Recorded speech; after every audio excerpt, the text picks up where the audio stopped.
Силовики устроили облавы в ингушских городах на уклонистов от армии и призывников, источник — Фортанга.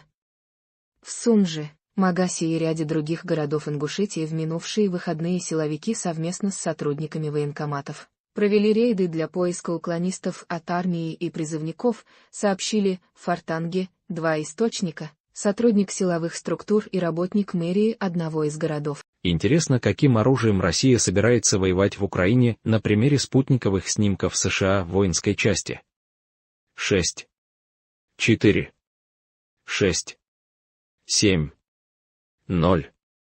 Или 291-й артиллерийской ордена Суворова бригады в Троицкой. Ингушетия. Снимки сделаны с 2005 по 2024 года.